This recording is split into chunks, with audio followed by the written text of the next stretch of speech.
जय श्री कृष्णा। प्रेम शब्द का इस हद तक दुरुपयोग हुआ है कि हर एक कदम पर इसके अर्थ को लेकर प्रश्न खड़े हो जाते हैं। यदि यह सच्चा प्यार है तो यह ऐसे कैसे हो सकता है? सच्चा प्रेम वही है जो कभी घटता या बढ़ता नहीं है। मान देने वाले के प्रति राग नहीं होता, नहीं अपमान करने वालों के प्रति द्वेष होता है।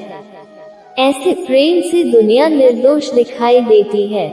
ये प्रेम मनुष्य के रूप में भगवान का अनुभव करवाता है। संसार में सच्चा प्रेम है ही नहीं।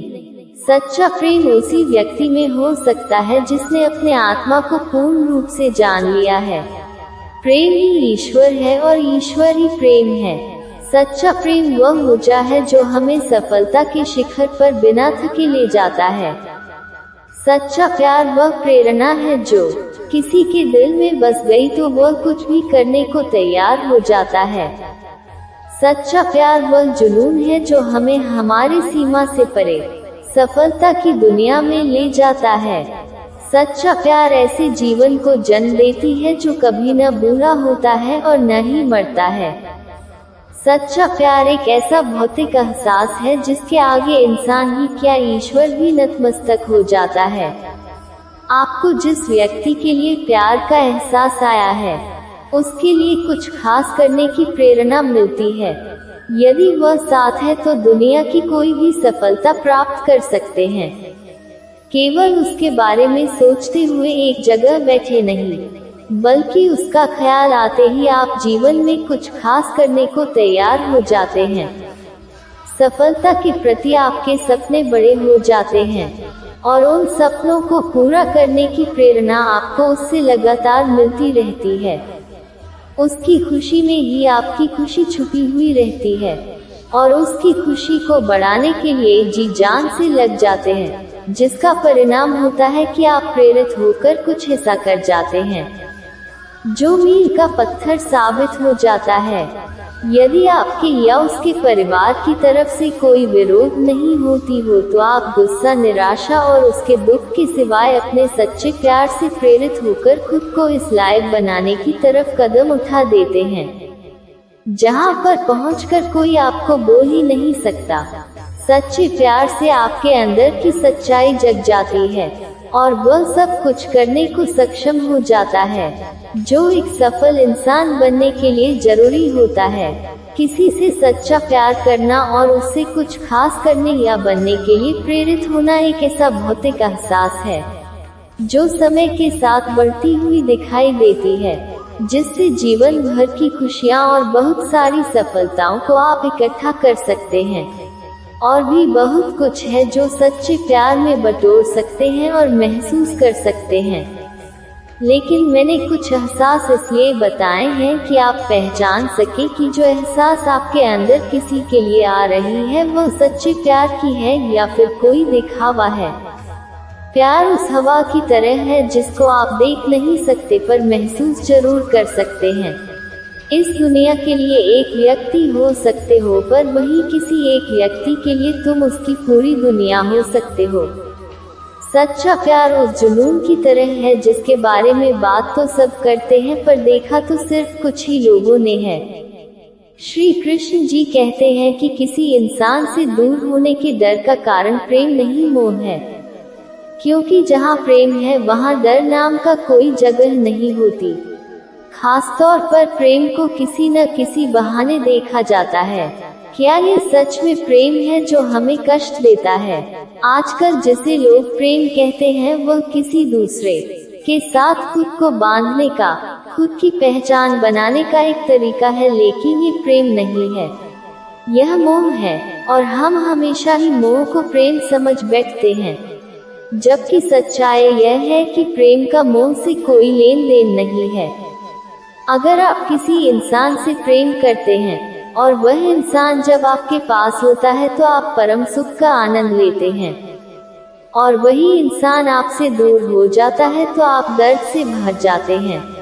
इसका सीधा अर्थ है कि वह प्रेम नहीं मोह है, क्योंकि प्रेम में उस इंसान की बिना मौजूदगी में भी वही एहसास होना चाहिए जो उसकी मौजूदगी में होती है। एक माँ जो अपने अंदर पल रहे बच्चे का एहसास पल पल कर रही होती है, जो अभी इस दुनिया में आया ही नहीं, जिसको उसने देखा भी नहीं कि कैसा है, उससे इतना प्यार करती है कि वह दर्द को भी भूल जाती है जो इस बच्चे के लिए उसको हो रहा है। उसको बिल्कुल नहीं पता कि वह बच्चा उसको कितना दुख या सुख देगा। इसलिए माँ का जो प्रेम है उसको संसार में सबसे विश्वसनीय माना गया है। मोह और प्रेम में बहुत अंतर होता है। मोह का संबंध शरीर से होता है तथा प्रेम का संबंध आत्मा और परमात्मा से होता है। मोह सबको फंसा देता है, जबकि प्रेम हमें सभी बंधनों से मुक्त कर देता है। हर इंसान को प्रेम और मोह का ज्ञान होना आवश्यक है, क्योंकि जहाँ प्रेम होता है वहाँ मोह कभी टिक नहीं सकता, और जहाँ मोह होता है वहाँ प्रेम का कभी वास नहीं होता। इसलिए कहा जाता है कि प्रेम से मुक्ति मिलती है और मोह से बंधन। यदि सच्चा प्रेम पाना है तो कुछ पाने की इच्छाओं का मोह त्याग दो, तभी सच्चे प्रेम का एहसास हो सकता है। आपके जीवन में जब प्यार दस्तक देता है तो प्यार की पहली शुरुआत होती है।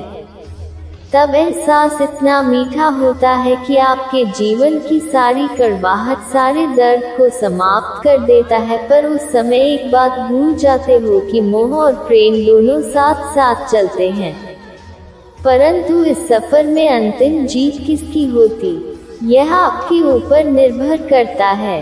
आपका प्रेम सच्चा हो तो आप उस पर आसानी से काबू पा सकते हैं, पर मोह एक ऐसा बंधन है जिसमें आप ऐसे कैद हो जाते हैं जैसे एक पिंजरे में पंछी जो पंख होते हुए भी उस पिंजरे से आजाद नहीं हो सकता है।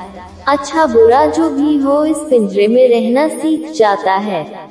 वैसे आप मोह में सीख जाते हैं। इस मोह के पिंजरे से बाहर निकलकर वास्तविक प्रेम का एहसास कीजिए, जिसको आप सब कुछ अपना समझ रहे हो। क्या वह प्रेम है या सिर्फ आप मोह के बंधन में बंधे हैं?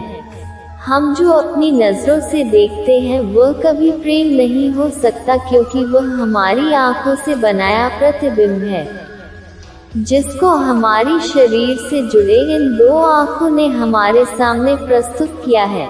प्रेम उस हवा की भांति है जो हमें दिखाई नहीं देती परंतु महसूस होती है।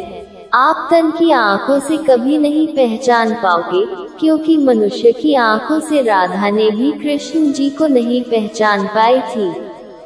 इसलिए अगर प्रेम को समझना है तो अपनी आंखों को खोलिए, तभी आप इन हवाओं के जैसे प्रेम को भी अपने अंदर महसूस कर सकते हो। इसलिए प्रेम की परिभाषा यह है कि प्रेम अंतर्मन को छूने की कला है, एक अबूझ पहेली है, एक सुखद अनुभूति है। सब कुछ निछावर करने की इच्छा ही प्रेम है। हर आदमी को यही लगता है कि सच्चा प्रेम सिर्फ एक स्त्री और पुरुष के बीच हो सकता है, परंतु ये सत्य नहीं है। प्रेम तो परिवार से भी हो सकता है, मित्रों से हो सकता है, और वतन की मिट्टी से भी हो सकता है, लक्ष्य से हो सकता है, मानवता से हो सकता है। प्रेम वह शब्द है जिसकी व्याख्या करना असंभव है, पर इसमें जीवन छिपा है, जीने की चाह छिपी है, कभी डर तो कभी निडरता छिपी है, कभी बहुत प्रेम तो कभी गिरना भी है। प्रेम वह सत्य है जो कहीं न कहीं ईश्वर से रूबरू करवाता है, इसलिए प्रेम बिना जीना मुश्किल है। एक बार की बात है, नारद जी कृष्ण जी से बहुत प्यार करते थे। जब नारद जी ने राधा रानी की तीनों लोकों में स्तुति गान सुना तो बहुत चिंतित हो गए। बहुत सोचने लगे कि राधा में ऐसी क्या खास है जो उनकी स्तुति पूरे जगत में हो रही है। इसका कारण जानने के लिए नारद जी कृष्ण के पास जाने का निर्णय किया और इस सवाल का जवाब पाने के लिए भगवान श्री कृष्ण के पास पहुँचे। परंतु वहां पहुंचने के बाद देखा कि कृष्ण जी के सर में बहुत पीड़ा हो रही है, तो नारद जी ने उस पीड़ा का उपचार पूछा तो कृष्ण जी ने उत्तर दिया कि यदि मेरा कोई भक्त अपने चरणों को धोकर पानी मुझे पिला दे तो मेरी पीड़ा कम हो जाएगी।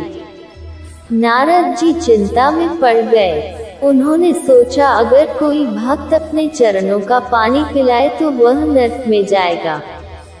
उसके बाद नारद जी भगवान कृष्ण की पत्नी रुक्मणी के पास पहुँचे और सारी बातें बताई।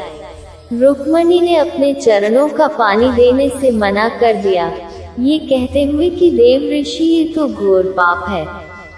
उसके बाद सीधे नारद जी राधा के पास पहुँचे और राधा को खबर सुनाई तो राधा ने सुनते ही पात्र में जल भरकर उसमें अपने पैर डुबाकर पैरों को धुला और एक पात्र में जल को भरकर नारद जी को देते हुए कहा कि इसको तुरंत कृष्ण के पास ले जाए।